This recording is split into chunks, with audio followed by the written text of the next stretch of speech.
Bueno, pues miren ustedes, damas y caballeros, ¿qué decían antes? Caramelos y bolitas. Vamos a empezar este viernes de cubilete con el gran Álvaro Delgado. Álvaro, buenas tardes. Muy buenas tardes, Julio. Muy buenas tardes a todos los que están pendientes de esta transmisión. Pues encantadísimo de estar aquí una vez más. Hace, 15 días que también estuvimos aquí. Yo digo, y yo, ahora sí que, como decía el corrupto Vicente Fox, ¿y yo por qué? ¿Y yo por qué? Usted lo sabe, don Álvaro Delgado, el aprecio profesional y el aprecio personal que tengo por usted, pero bueno, pues aquí tenemos... Sí, gracias, Álvaro. ¿Cómo estás, Álvaro? ¿Cómo te sientes? ¿Cómo vas de periodista? ¿Cómo vas en tu nueva etapa en radio y luego en televisión? ¿Cómo te has sentido? Mira, yo creo que esa es una opinión que sobre todo deben tener los usuarios de la información, perdón por el terminajo, de que están al pendiente de lo que yo hago tanto en Proceso como en mi columna del Heraldo de México de los martes y en mi trabajo cotidiano en Los Periodistas. Yo prefiero no opinar sobre lo que yo hago. El trabajo que uno hace como periodista está sujeto al escrutinio público y lo relevante no es uno. Lo importante no somos nosotros como periodistas, lo importante es qué trabajo es el que realizamos hoy y a lo largo de nuestra trayectoria. Entonces yo me siento bien, trato de hacer las cosas como mejor lo considero y como mejor puedo, y por supuesto la mejor opinión es la de los lectores, la de los radioescuchas, la de los televidentes, la de los usuarios de YouTube, que en un medio en el que hoy pues es indispensable estar presente, llevando la información que uno recoge, que uno investiga, que uno también retransmite por este medio que es fundamental y sin el cual hoy no es posible entender el periodismo. Así es. Álvaro Delgado, nacido en Lagos de Moreno. Lagos de Moreno. ¿Cómo era tu familia? ¿Cómo era tu infancia? ¿Qué hacías de chavalillo? ¿Dónde andabas? ¿De qué la rolabas en esa etapa infantil? Fíjate que sí, efectivamente yo nací en la zona rural de Lagos de Moreno, Jalisco, no en la cabecera municipal, que es una ciudad, por cierto, hermosa, y para quienes no la conozcan, deberían ir a conocer esa pequeña ciudad que está pues a media hora de León, Guanajuato, tiene mayor vinculación con León, está más distante a prácticamente 2 horas del área metropolitana de Guadalajara. Es una ciudad colonial muy antiquísima por su relevancia minera que tuvo en algún momento, y yo nací no en la cabecera, sino en la zona rural, una zona minera, también en el abandono, y hoy lamentablemente, pues me pesa mucho decirlo, pero es la realidad, sometida por los criminales que en esa zona han instalado pues laboratorios para procesar droga en este infierno que vive nuestro país. Y yo estuve muy poco tiempo en esa parte. Mi papá, mis padres eran campesinos, y campesinos de un ejido que fundó mi abuelo, que era de temporal y por tanto estaba sujeto a los caprichos de la naturaleza, lo que pues le condujo también a mis padres a migrar. Cuando no fue posible ya vivir de las cosechas de maíz y de frijol fundamentalmente, pues mi padre tomó la decisión de buscar un lugar donde pudiera sostener a su familia, que para entonces éramos solamente 3 hermanos, mi hermano mayor Rubén, mi hermana menor que me sigue Rosa y yo. Y entonces mis padres tomaron la decisión de venirse a la Ciudad de México, pues fundamentalmente pues a buscar una mejor vida y sobre todo a pensar en el futuro de sus hijos, que estaba en buena medida cimentado en la educación. Entonces yo ya me hice en el Estado de México y en la Ciudad de México desde entonces, aunque sigo considerándome muy orgullosamente laguense. Bien, ¿a qué edad llegaste a la Ciudad de México? En los turbulentos días del movimiento estudiantil de 1968. Ándale. Tenía yo 2 años apenas. Me acuerdo del primer hervor, como es obvio. pero mi padre se adelantó primero, y lo que mi padre contaba, mi mamá, que lamentablemente falleció hace un mes, sí. Contaban cómo pues vivieron las turbulencias del movimiento, les afectó particularmente a mi papá. ¿Por qué? Bueno, porque de pronto tenía que caminar porque los autobuses habían sido tomados por los estudiantes que se movilizaban en demanda de democracia, de justicia, de apertura, y en esos años, en esos días, en esos meses fue que llegamos a la Ciudad de México, donde realmente he vivido ya prácticamente toda mi vida, pues aquí me formé, aquí me hice, y aquí pienso seguir viviendo, quizá por la misma razón que también mis papás se vinieron, porque mis hijos aquí están en plena etapa formativa, y aquí ellos han decidido que quieren estudiar. ¿Cuál era tu rumbo, Álvaro? ¿Por dónde vivías? Llegamos a Naucalpan, en primera instancia, ahí trabajaron, mis papás se establecieron, después en la Ciudad de México, y después volvieron al Estado de México, donde en Naucalpan establecimos nuestra residencia. Yo estudié en el municipio de Naucalpan, estudié en la preparatoria también en el CCH Naucalpan, con la fortuna de que también para la universidad, para la carrera de periodismo, entré a la Escuela Nacional de Estudios Profesionales Zacatlán, hoy se llama Facultad de Estudios Profesionales Zacatlán, pero al terminar mi carrera, yo cuando decidí ya vivir fuera de la casa materna, pues me establecí en la Ciudad de México. ¿Cómo empezaste en el periodismo? ¿Dónde empezaste? ¿En qué medio? En el Estado de México, de una manera muy pues autodidacta. Yo tenía la inquietud de ser periodista desde muy niño, desde que al salir de la primaria no entré inmediatamente a la secundaria por razones económicas, porque estaba mi hermano mayor en la secundaria, y ese año que no estudié, entre otros trabajos que tuve, fue de vender periódico. De alguna manera soy periodista desde que tenía 12 años de edad, porque cuando salí de la primaria hubo manera de poder atender un puesto de periódicos, y fue para mí maravilloso porque fue una aproximación mayor a las letras, a los periódicos, a las revistas, que yo además leía gratis. Estamos hablando de el 78, acababa de salir la revista Proceso, y yo pues recuerdo, no era lo que principalmente me importaba, pues, lógicamente, yo leía más Capulinita, yo leía más Calimán, yo leía tipo de historietas, pero por mis manos pasaban las revistas, los periódicos de entonces. Me acuerdo mucho de un periódico, seguramente tú te vas a acordar también, y quienes nos están escuchando y viendo, de un periódico morado, El Fígaro. Sí, claro, no, hombre, claro.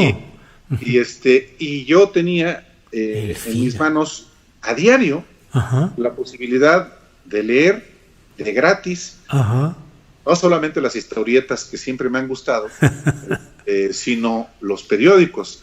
Y pienso que esa fue una ventana que me permitió ir perfilando una vocación que se fue consolidando hasta el punto de que cuando yo estaba en el CCH y trabajaba en la mañana, entraba a las 6 de la mañana, trabajaba como obrero en una fábrica de filtros de agua,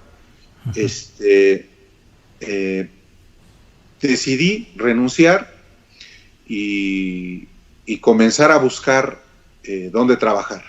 Estaba yo ya en el CCH Naucalpan y comencé a buscar, leí que solicitaban en una nueva revista personal, fui y solicitaban no periodistas, y además yo ni lo era, tenía la inquietud apenas, y era alguien que escribía, pero pues no tenía yo muchas nociones sobre el periodismo, y entré a esa revista Satélite, estaban en la ciudad Satélite, en Naucalpan en ese entonces, pero era para vender publicidad.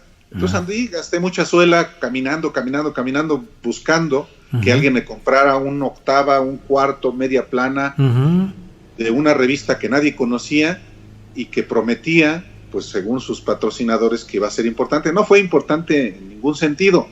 Caminé, pasé hambres y gané cualquier cosa, pero eso me llevó a un periódico que existía en ese entonces que se llamaba La Opinión, también de Satélite, y ahí Jorge Mena García era su director, y ahí comencé a escribir. Estamos hablando de 1986. Ahí comencé escribiendo tonterías, hasta la fecha. Hasta la fecha. Pero me refiero a tonterías cuando hablo de lo que mismo, lo mismo podía yo dar cobertura a un concurso de peluqueros. Claro. En Zona, que haciendo denuncias de arbitrariedades policíacas, de la mal servicio de recolección de basura. Pero ese, digamos que fue mis primeros pasos en este oficio. Yo también al mismo tiempo pues seguí escribiendo mis cosas. Yo creo que a todos nos pasa. Yo escribía poesía, escribía cuento, un poco como fui muy mal poeta y un poco como decía Efraín Huerta, pues yo por eso mejor le hice el cuento. Pero espérame, ¿escribías poesía más o menos de manera formal? Es decir, ¿escribiste 20, 30 poemas? Algo, sí. Hasta la fecha no se los he mostrado a nadie más que a algunas novias. Pero sí, yo creo que, pero por eso concluyo que soy muy mal poeta. Y quizá por eso terminé como periodista también. ¿Nunca te ha llamado la atención escribir ficción, novela política, novela negra? Porque te has especializado pues en un periodismo que es muy respetado y muy conocido, el de la precisión del reportero, el del dato comprobado, el de la veracidad, pero ¿no te jala a veces la idea de algo de ficción? No. Nada.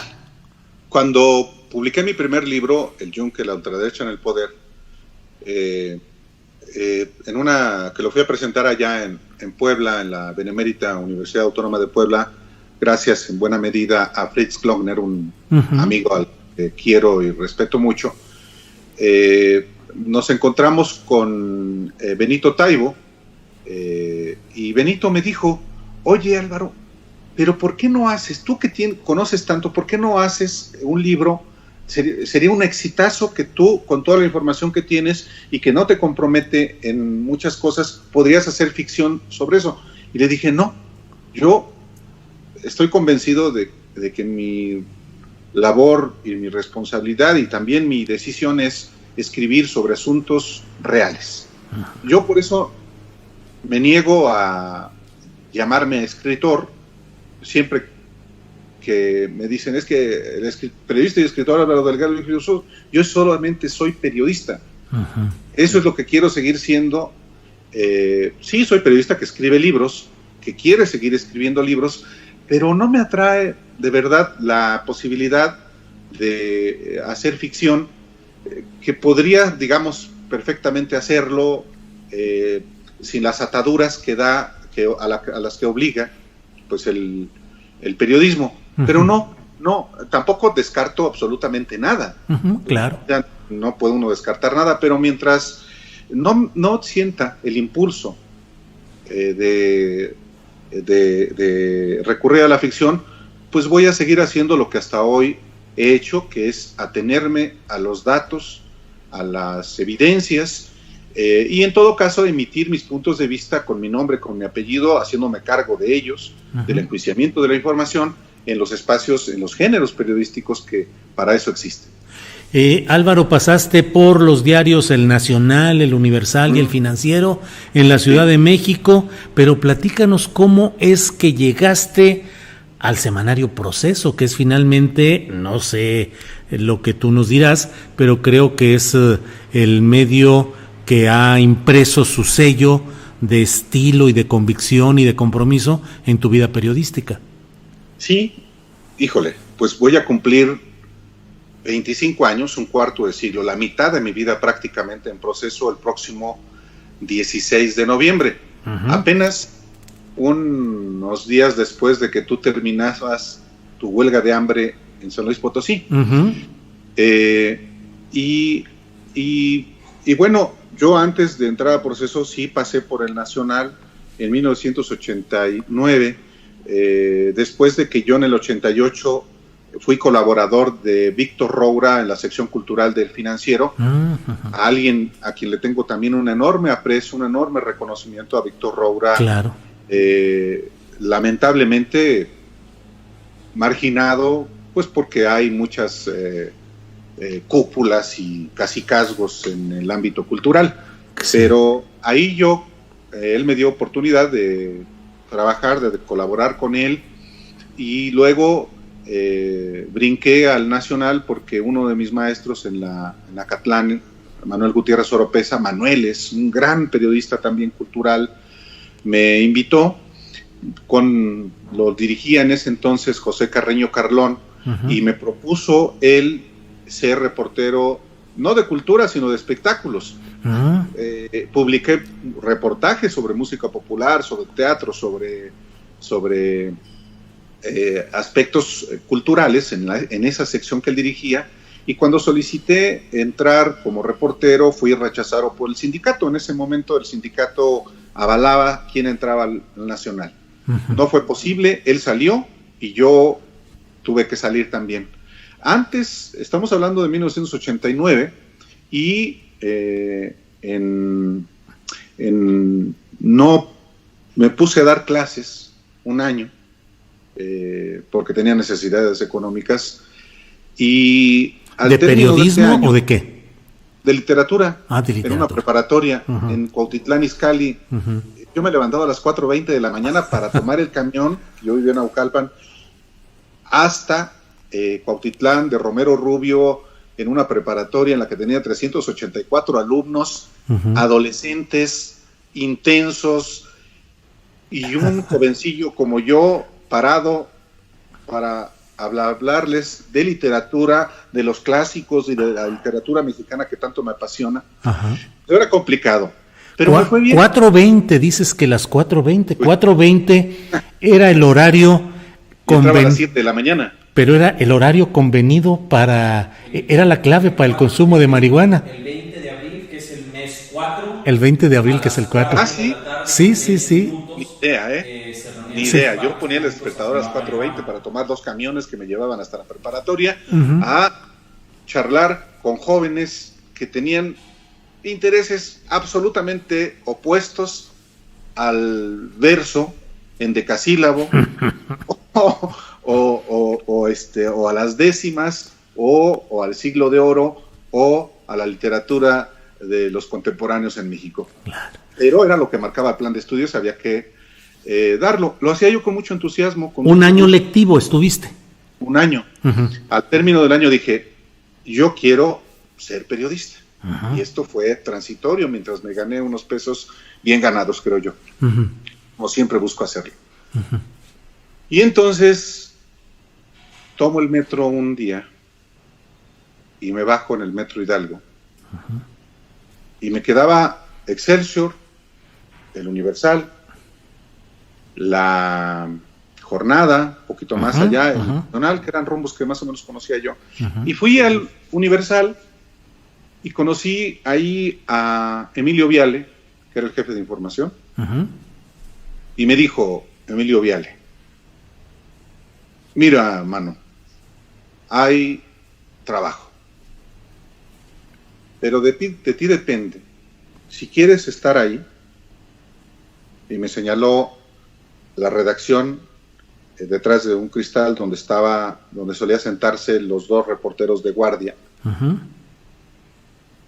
O puedes estar ahí, o puedes ocupar mi lugar.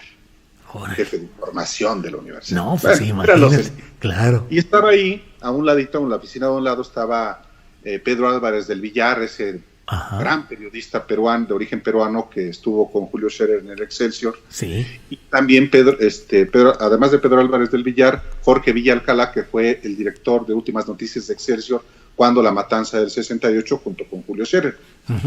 Dije, por supuesto que quiero ocupar su lugar.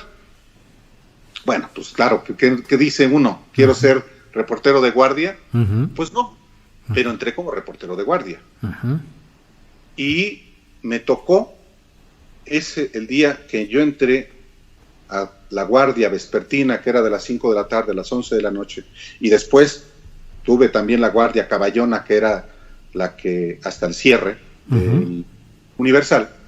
El día que entré me tocó recibirle el dictado a Fidel Samaniego, que era el cronista grande del Universal, y que cubría Presidencia de la República, y en ese entonces andaba por gira por el norte del país, y yo que cargaba con mi máquina letera 32, que no tenía idea de la computadora que comenzaba a usarse en ese entonces, tuve que recibirle con el teléfono crónica a Fidel Samaniego. Híjole.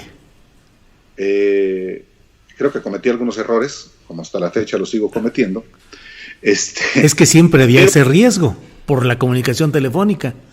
Por una parte y porque él dictaba al vuelo. Claro. Samaniego dictaba al vuelo como aprendí yo también, justamente por la premura de periódico, de dictar la nota. Pero me dijo, oye, eres nuevo, ¿verdad? Y dije, sí, me llamo Álvaro Delgado y estoy empezando la guardia. Dice, me voy a ir despacio, tranquilo, hermano.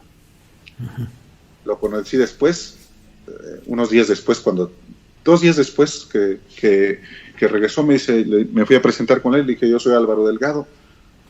Hola, hermanito, ¿cómo estás? Sí. Me acuerdo del narigón cronista, como él mismo se decía. Narigón cronista, que llegaba a la redacción del Universal con su gabardina o con su abrigo, y con el cigarro, cruzaba la redacción e iba a la jefatura de información a colgar su abrigo, su gabardina. Era el periodista del Universal, y era el periodista cercano al poder, a Carlos Salinas, amigo del director y dueño del Universal, Francisco Ili Ortiz, y era el hombre al que todo el mundo veneraba. Yo tuve una gran relación con él. El día que yo tomé la decisión de renunciar al Universal, le dije, me voy. Me dice, quédate, Álvaro, quédate. Le dije, no, yo ya no quepo aquí. ¿A dónde te vas?, me preguntó. Le dije, a Proceso. Y eso ocurrió. Perdón por tanto... No, es muy ilustrativo. Es muy ilustrativo, Álvaro, porque en el fondo la pregunta es ¿cómo logras, y pues ahora sí que estamos hablando entre gente del gremio, cómo logras salir adelante tú en medio de un ambiente con tantas tentaciones de dinero, de vanidad, de relación con el poder, de sentirte tentado mejor a irte hacia ese lado del periodismo cercano al poder que ir a Proceso o a La Jornada o a otros medios que con frecuencia eran vistos en esos ámbitos del poder como medios, si no marginales, cuando menos sí marginados? Bueno, lo que pasa es que yo quería aprender periodismo, y yo tengo la convicción de que uno aprende el periodismo a veces en los medios que quizá no sean los con los que uno sueña trabajar, aunque uno quiere hacerlo. Mi vocación, mi idea de periodismo siempre fue el que hacía, por ejemplo, Proceso, y yo he dicho muchas veces que mi objetivo profesional siempre fue entrar a Proceso. Nunca pensé que fuera tan pronto y nunca pensé tampoco que me fuera tan bien. ¿Y cómo fue el contacto? Bueno, yo, después de que la Universal cubrí policía, fui guardia y cubrí policía, cubrí aeropuerto, cubrí turismo, comencé a cubrir partidos de oposición. Comencé a cubrir el PAN, el PRD y las izquierdas, me las encomendaron, y como tal, cubrí la campaña de Cuauhtémoc Cárdenas 93-94. Digo 93-94 porque él comenzó una precampaña desde el 2003 y yo fui asignado... Desde 1993. Sí, 1993. Entonces, ahí conocí a compañeros que siguen siendo amigos míos desde entonces, en esa campaña, hace 25 años. Y fue una campaña también muy formativa y yo hice mi cobertura para el Universal de esa campaña y creo que eso fue importante para lo que siguió. A mí termina la campaña, yo estaba convencido de que terminando la campaña iba a renunciar al Universal y sabía de esto Pascal Beltrán del Río, que era quien cubría la campaña de Cuauhtémoc Cárdenas para Proceso. Alejandro Caballero, amigo mío, también cubría la campaña para La Jornada, junto con Rosa Isela Rodríguez, hoy secretaria de Gobierno de la Ciudad de México. Y cuando termina la campaña, me dijo Pascal, hoy director editorial de Excelsior, dice: Álvaro, me enteré que hay una plaza en Proceso. ¿Por qué no vas? Y dije, ¿con quién? Dice, con Rafael Rodríguez Castañeda. Le dije, ¿y cómo ves? Dice, ¿tú ve? Cuento esto porque sí es... ¿Que Rafael era subdirector o jefe de información? En ese momento, Rafael Rodríguez Castañeda era el jefe de redacción de Proceso. Jefe de redacción. Y era el que realmente confeccionaba la revista. Entonces fui y pedí una cita, hablé primero, pedí una cita y me dijeron, bueno, tal fecha.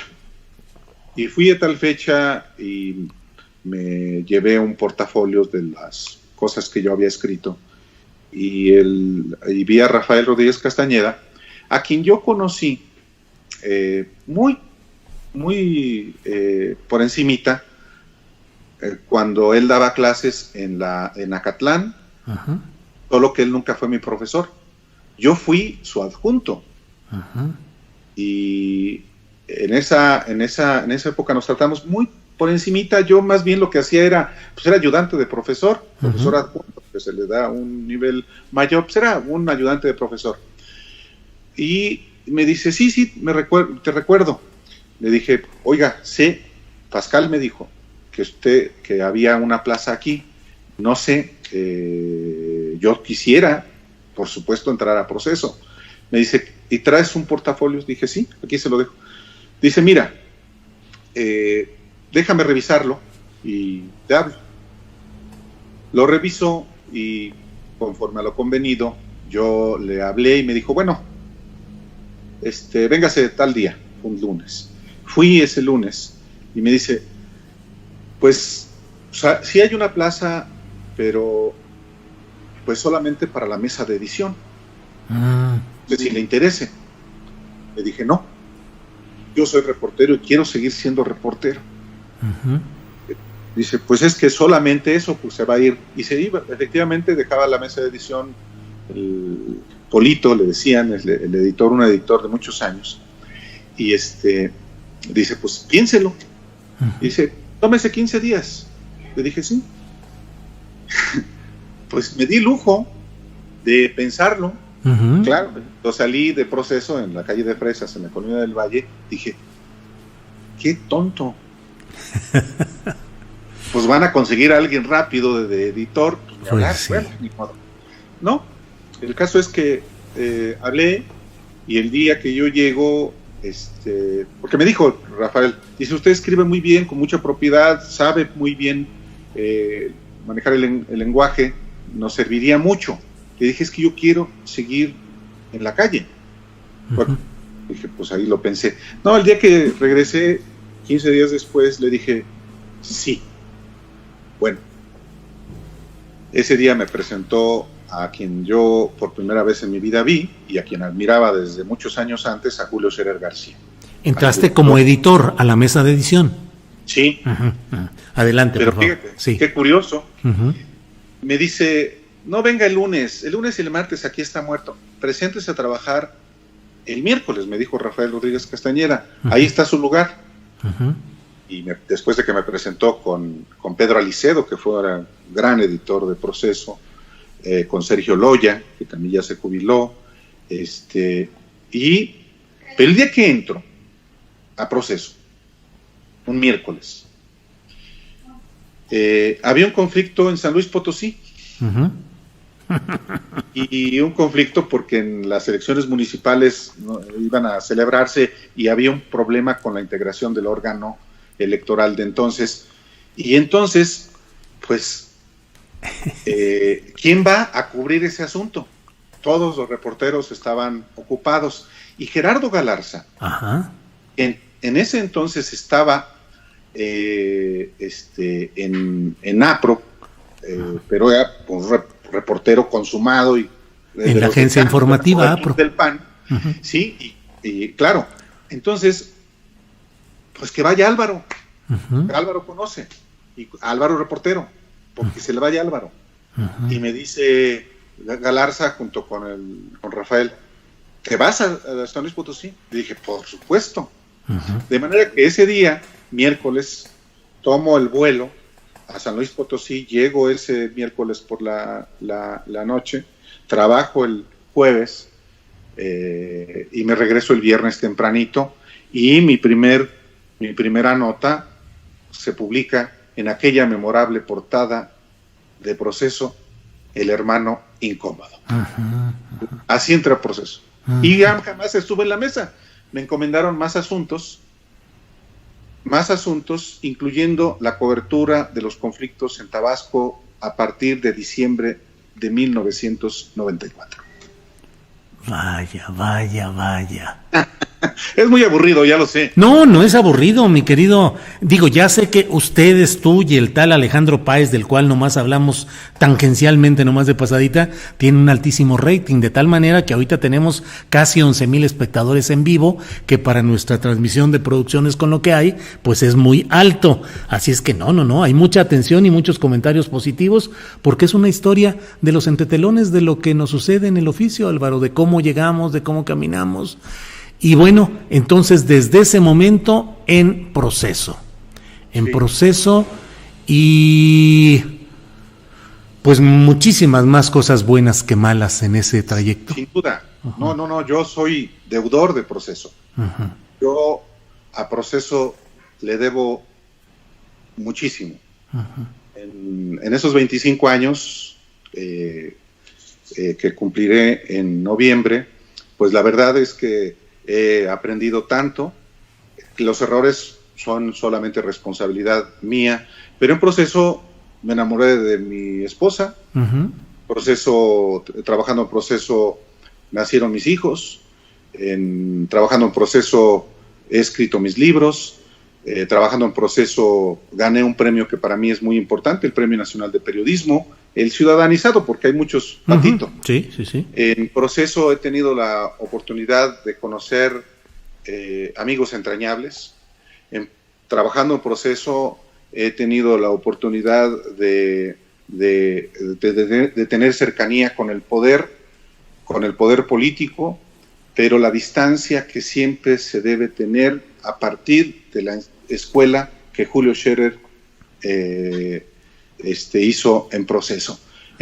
Trabajando en Proceso, estoy hablando contigo, trabajando en Proceso, la verdad es que he conocido la integridad, el profesionalismo de compañeros que ahí trabajan y que trabajan en otros medios también. En Proceso llevo prácticamente la mitad de mi vida y yo no tengo más que gratitud para esa institución que yo creo que nos rebasa a quienes hemos estado en Proceso. Es un patrimonio que no es, que es, yo creo, de mucha gente en el país. Uh-huh. Álvaro, en un ejercicio de imaginación, y ya que estamos pues en un viernes de cubilete que es suavecito, si no hubieras optado, si no hubieras tenido ese camino hacia el periodismo tal como se dio y nos lo has descrito, ¿qué otra cosa crees que pudiste haber sido? Yo creo que abogado. ¿Sí? Sí. Yo siempre, yo no sé por qué, quizá por el origen mismo personal, por por lo que siempre he visto en el país, siempre me ha inclinado porque haya justicia en México. Uh-huh. Yo hubiera querido, de no haber sido periodista, irme por el mundo de las leyes. Siempre me he indignado, y yo creo que mi conciencia social, yo la identifico, el nacimiento lo identifico desde que ya era un niño, quizá por mi propia circunstancia personal, por la migración, por los contrastes, por las inequidades, por las desigualdades. Y eso quizá hubiera sido una carrera que pude haber tomado. Sí, siempre he sido un enamorado de la literatura, pero también me convencí desde muy joven de que tenía yo mejores aptitudes que escritor y poeta, pero como también pienso que hay que vivir en la realidad, el mundo del derecho, el mundo de las leyes, el mundo de la justicia me ha atraído. Y sí, en algún momento dije, si no soy aceptado en la carrera de periodismo, ¿qué carrera puedo escoger? Uh-huh. Derecho. ¿Alguna rama en especial del derecho penal, laboral, administrativo? ¿Alguna te jaló? No. En general. En general, uh-huh. Digo, ya viéndolo en retrospectiva, a lo mejor me hubiera durado, uh-huh. Pero cuando me planteé qué opción al periodismo tendría, pensé en el derecho. Uh-huh. Pero sí pensé siempre en que debía consumar una formación académica a nivel de licenciatura, y yo nunca tuve ninguna vacilación en la escuela. Siempre me gustó. Por eso me dolió tanto cuando yo no entré de primaria a la secundaria, y sin embargo fue un año uh-huh. que fue definitivo en mi formación personal, en mi carácter, en mi manera de ver las cosas. Y eso, pues yo digo que por algo pasan las cosas, y pasan a veces cosas no tan gratas porque vienen mejores. Uh-huh. Álvaro, esta pregunta la hago pues en esta condición de una plática formal. Te conozco lo suficiente para tener la respuesta porque hemos convivido, y hay que decirlo con claridad ante el auditorio. Hay una relación de amistad y de conocimiento durante mucho tiempo, pero luego da la impresión de que eres, al menos al aire, al menos quienes te ven, de que eres demasiado solemne. ¿Eres muy riguroso contigo mismo? Sí, creo que sí. A veces soy medio solemne. Yo sé que la seriedad no está reñida con la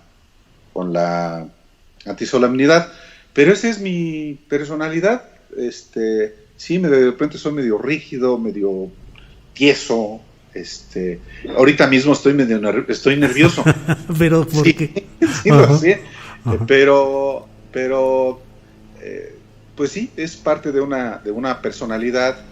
Pienso que la incursión en medios audiovisuales me ha hecho menos rígido, pero uno a estas alturas difícilmente puede cambiar una personalidad después de tantos años. Disfruto mucho lo que hago, sufro a veces lo que hago, pero es parte también de la propia personalidad, porque trato de que sea a veces hasta las expresiones sean hasta las adecuadas desde el punto de vista lingüístico. Una de las cosas que desde muy joven quise tener es esa inquietud lingüística, la tendencia a escribir y a hablar cada vez mejor. A veces, por estar construyendo mentalmente gramáticamente la oración, hace que uno sea un poco más lento, ¿no? Pero siempre pienso en que, sobre todo los que nos dedicamos al periodismo, estamos doblemente obligados a dominar la lengua española, el idioma, a escribir y hablar con propiedad, y eso quizá es lo que me haga también ser medio payasón. ¿Cómo te visualizas? ¿Como un caballero antiguo cruzado por la verdad y la justicia? No, yo soy un humilde juntaletras. Yo soy, eso sí, un periodista orgulloso de serlo. Ajá. Por eso, cuando se dice que todos los políticos son iguales, yo no estoy de acuerdo con eso, porque hay peores. Ajá. De la misma manera que pienso que no todos los periodistas somos iguales, que hay peores. Ajá. Y cuando digo esto, quiero decir que yo no voy a aceptar jamás que me metan en el mismo saco de otros. Ajá. Yo no estoy dispuesto a que me hagan una imputación de corrupto solamente porque otros periodistas son corruptos. Uh-huh. Yo no estoy dispuesto a que se generalice, porque para empezar, en el periodismo el que generaliza pues desinforma. Uh-huh. Y creo que cuando hablamos de periodistas corruptos hay que particularizar a cada uno, llamarlo corrupto si es que tiene uno la manera de sustentarlo.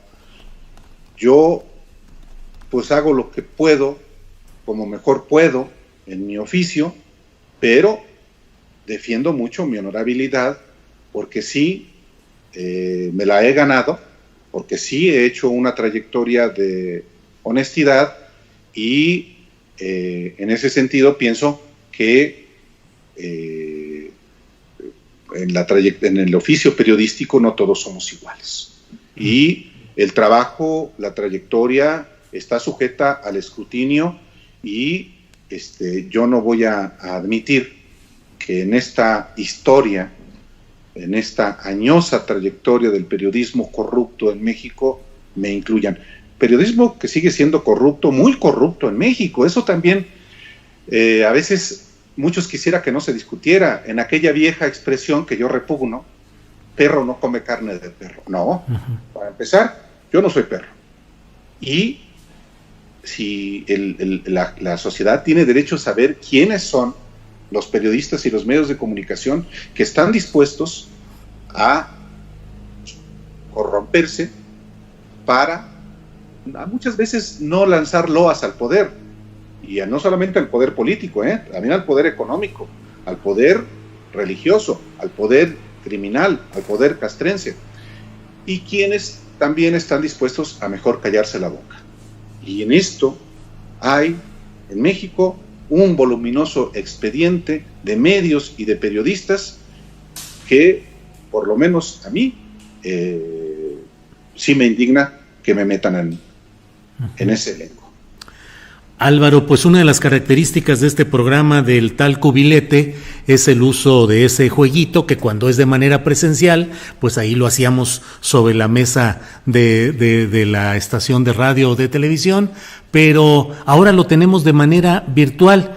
¿Le entras, Álvaro, a que le echemos un cubilete? Que ya sabes que el que gana le pregunta lo que quiera al otro. Pues ahora tú haces el jueguito, cuando me toca preguntar y... Bueno, vamos a que ahorita Andrés Ramírez, nuestro compañero a cargo de la transmisión, ponga en pantalla el tiro que correspondería a ti virtualmente, vemos lo que resulta, luego voy yo y el que gane le hace la pregunta al otro. Órale. Órale. Sale, dale Andrés, por favor.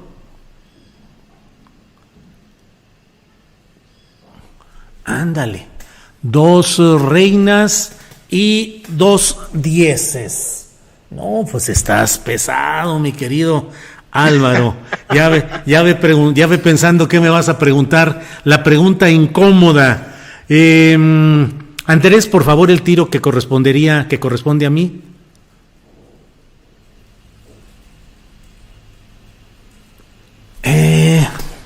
par de jotos y nada más.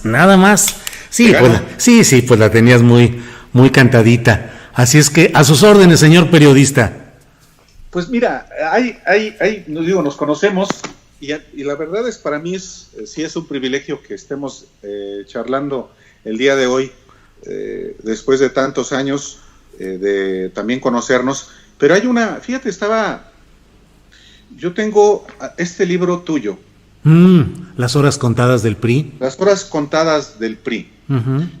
Un libro de 1997, en el que tú no solamente cuentas esa huelga de hambre que hiciste en 1994, sino tu biografía, parte de tu biografía personal, desde que naciste allá en Coahuila. Muchos te asocian a San Luis Potosí. Potosí, pues es normal, uh-huh. Pero yo no te lo he preguntado, pero ¿por qué, teniendo, Julio, una formación progresista, uh-huh. Siendo dirigente estudiantil claramente de izquierda, ¿por qué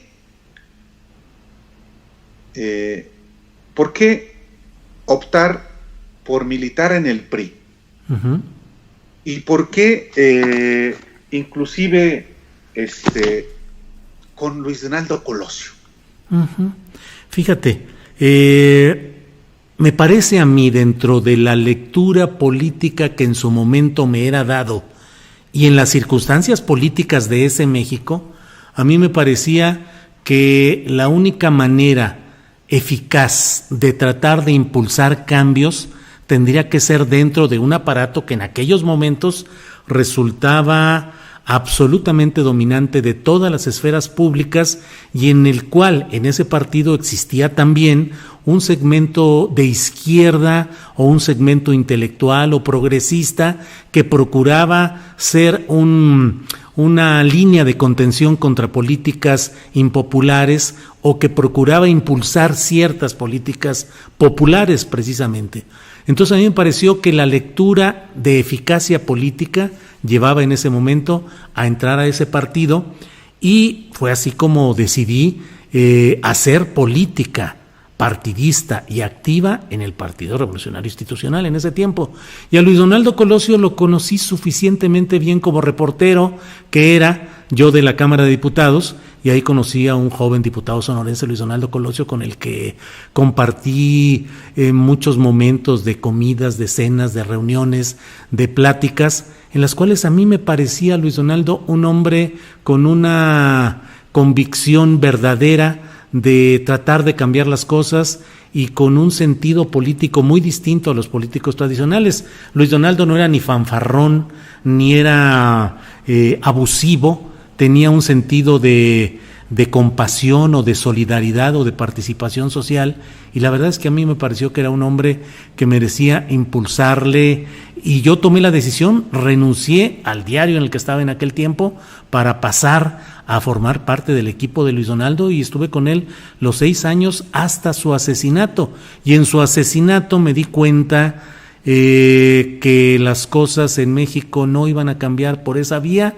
Hice una huelga de hambre en protesta porque no se investigaba hasta las máximas alturas del poder, que en aquel tiempo era hablar de Carlos Salinas de Gortari, la autoría intelectual de ese crimen que desde mi punto de vista estaba siendo solapado por quien era la presidenta nacional del PRI, María de los Ángeles Moreno, que era quien guardaba un silencio absoluto como parte de esa camarilla salinista. Entonces no me quedó más que la decisión de hacer una huelga de hambre, porque me estaban destituyendo como presidente del comité del PRI de San Luis Potosí, que lo fui por ser parte de esa corriente colosista y por mi impugnación a Salinas de Gortari y a ese grupo. Y bueno, ahí puse punto final a mi experiencia o a mi paso por la actividad política y partidista directa, y regresé un año después, estuve en La Jornada, y ya comenzó pues una historia periodística que es en la que hemos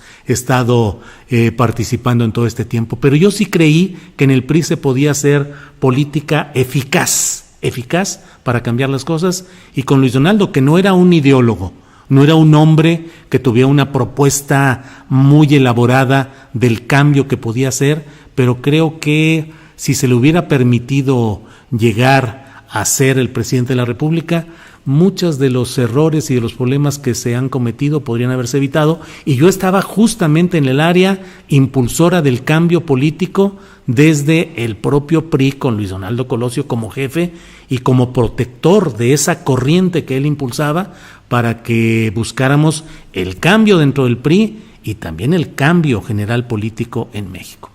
Por ahí van las cosas. ¿Cómo ves? No, muy bien, excelente. Es importante esta respuesta porque, pues primeramente lo que hacemos forma parte de nuestra biografía y lo mejor, a mí me parece que cuando tú escribiste este libro, pues es hablar de frente, con nombre, con apellido, de las circunstancias que a uno le toca vivir, y me pareció pertinente en esta charla traer a cuento esa etapa de tu vida. Pues sí. Sí, no. Ahora me toca, ¿no? Somos lo que hemos hecho y la suma de nuestras actividades, y yo creo que a fin de cuentas, Álvaro, uno puede seguir adelante si no tiene cola que le pisen, si no cometió nada que implique fraude, crimen, ratería, corrupción, puede seguir adelante, y yo pude reintegrarme afortunadamente al gremio periodístico, no sé si con el respeto de mis compañeros, pero cuando menos con la tolerancia, cuando menos que nunca he tenido una objeción central respecto a lo que fue mi paso por la política partidista en aquellos tiempos. Y bueno, según las reglas del tal cubilete, nos toca otro jueguito, y el que gana hace otra pregunta, a ver si ya con eso me pongo a mano y ahora te pregunto yo. Andrés, por favor, esa sería la de Álvaro.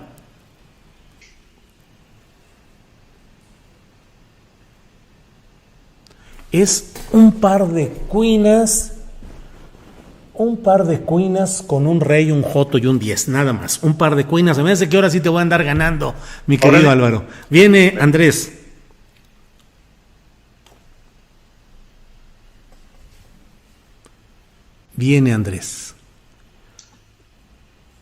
Ándale, claro, un par de ases y un par de reyes. Inmatable. ¿Qué te pasa, Álvaro? Bueno, ahí te voy. Déjame pensar un poco. Álvaro,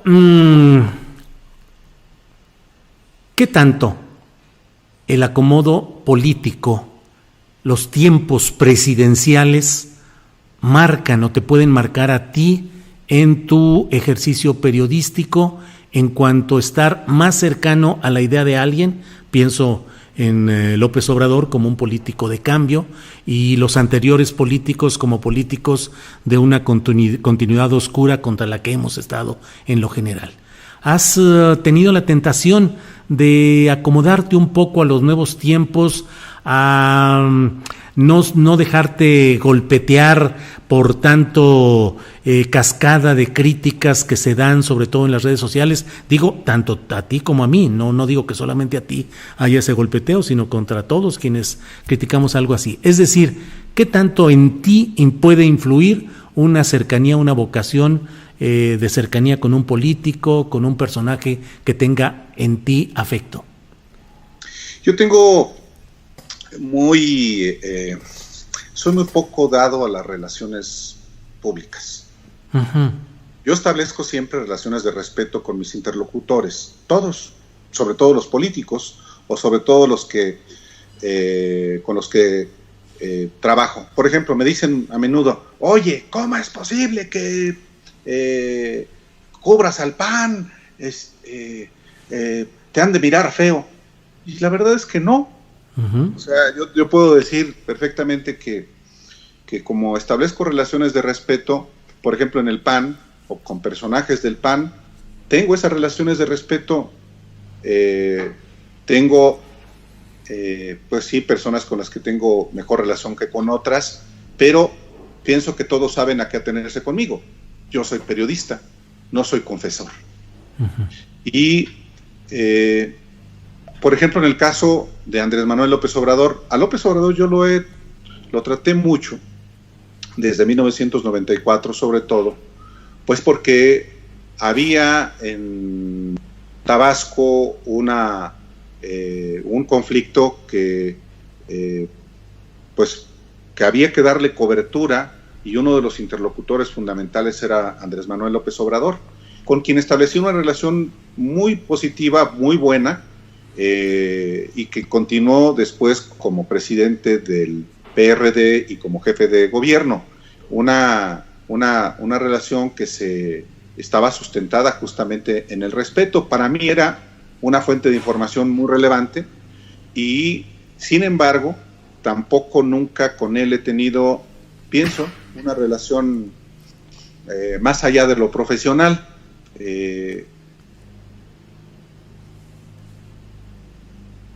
Una sola ocasión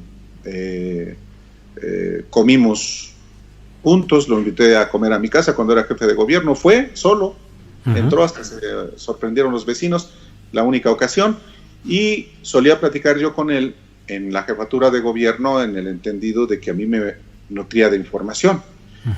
Pienso que también yo siempre he considerado que más allá de sus formas muy severas muchas veces, sí ha generado un movimiento de cambio muy relevante por el país, y que lo sigue haciendo ahora desde una posición muy diferente a cuando yo lo conocí. Yo lo conocí fundamentalmente como opositor hasta el año 2000, y fue clave para muchos cambios que se dieron, en particular desde el punto de vista de las elecciones, con la reforma política que él consumó, junto con Felipe Calderón y con Santiago Oñate y Ernesto Zedillo en 1996. Y fue clave también en la alternancia, primero cuando pierde el PRI la Cámara de Diputados en el 97, y aún en la alternancia presidencial del año 2000. Pienso que la agenda que él tiene y que está impulsando desde el gobierno federal es un cambio con el que yo estoy de acuerdo, y eso no significa que yo sea, como lo he acreditado, alguien que esté defendiéndolo o apoyándolo o respaldándolo en todo. Pues no. Es la distancia que yo siempre procuro establecer entre el poder público y, en este caso, yo como periodista, lo que guía mis acciones. Por supuesto, pues cuando hay una crítica, las críticas que yo lo he formulado generan una reacción, pero como tú has dicho en otra ocasión, pues ya soy lagartija muy apedreada. Entonces, así es. Aquí hay unas reacciones de una y otra parte, y cuando digo de una u otra parte, veo a los que son pro López Obrador y a los que son anti López Obrador. Ajá. Los que son anti López Obrador me identifican como López Obradorista, y los que son pro López Obrador de pronto también, aunque menos, uh-huh. Yo creo que he acreditado una conducta de independencia, y por tanto, pues las opiniones no me afectan, y menos viniendo de anónimos. Yo siempre lo he dicho. Uh-huh. Pues quien no es capaz de dar su nombre, de dar la cara, pues puede decir muchas barbaridades, y lo grave no es que las digan, sino lo grave si a uno le afectan. A mí verdaderamente no me afectan. Sí me importan opiniones que vengan de personas con nombre y su apellido y a quienes yo conozca, y si esas opiniones merecen respuesta, lo hago. Cuando no, pues también estoy consciente, y yo defiendo mucho esto, en que también la sociedad tiene derecho a someternos a un riguroso escrutinio a quienes nos dedicamos a la actividad informativa. Y claro, están en todo su derecho a manifestar su desacuerdo, y puede ser hasta excesivo. Yo prefiero eso. Uh-huh. Y hay de pronto un contraste. Yo, por ejemplo, yo no le compro la agenda a los de siempre. Yo no le compro la agenda a los corruptos. Uh-huh. De manera que yo no me voy a subir a la agenda de los odiadores de López Obrador solamente para quedar bien con esos u otros. No. Tengo criterio personal, creo que tengo capacidad de discernimiento, de análisis, y si hay cosas que yo deba criticar a López Obrador, a Morena, a Proceso mismo, al trabajo mismo que yo he hecho, lo hago. Reconozco también los errores que cometo, las insuficiencias que tengo en mi trabajo. Soy muy crítico también de mí mismo y de mi trabajo, y por tanto también soy muy crítico de otras conductas, sobre todo las que vienen del poder político en México, del poder público sobre todo, pero también, ojo, no olvidemos cómo el poder económico en este país también tiene que estar sujeto a un escrutinio riguroso. El poder religioso, el poder criminal, entonces, y el poder mediático. Hombre, el poder mediático tradicional ha ido disminuyendo su influencia, pero sigue siendo un poder, el poder de las televisoras, el poder de los grupos radiofónicos, el poder de los medios escritos. Y como yo no creo, si hay algo que detesto es la corrupción y es la impunidad, pues yo digo, yo no puedo estar de acuerdo en que seamos impunes quienes cometemos en el ejercicio de nuestro trabajo, en este caso el periodismo, tonterías, y cometemos muchas. Yo las cometo, y puedo garantizar una cosa: las voy a seguir cometiendo, porque este es un oficio así. Pues sí, así es. Respetable periodista don Álvaro Delgado, hombre serio, formal, trabajador, que ya tiene que estar solemne, que ya tiene que estar en un rato más ya preparando su programa de esta tarde noche en la Octava Digital, en radio y en televisión en el Valle de México. Álvaro, pues gracias por esta oportunidad de una plática tan sabrosa y tan personal y tan agradable. Nomás dinos una cosa, ¿cómo te diviertes? ¿Cantas, bailas, juegas dominó, pateas balones? ¿Qué haces? Yo disfruto mucho mi familia. Mira, desde que nació mi primer hijo, que tengo 2, le disminuí el ritmo de mi trabajo, pues porque pues hay que disfrutar también a los hijos. Y yo disfruto mucho a mi familia, escucho música, por supuesto, viajo, y la verdad es que así como uno tiene trabajo, pues también tiene uno derecho a descansar, y es bueno descansar, es bueno divertirse con los amigos, es bueno divertirse con la familia, es bueno serenarse, estarse un rato solo, inclusive, a veces sin escuchar música, a veces sin leer nada, pero haciendo pues ejercicios de introspección, porque son para mí momentos, la verdad, muy placenteros. Álvaro, de verdad que aprecio mucho el que nos hayas dado esta oportunidad de una plática de este tipo. Es un viernes de cubilete memorable, muy agradable, y sabes, con aprecio, pues te doy las gracias, y ahí seguiremos. Ahora sí que periodistas somos y en el camino andamos. Así es, muchísimas gracias a ti, muchas gracias a toda la gente que se conectó para pues compartir estas vivencias personales.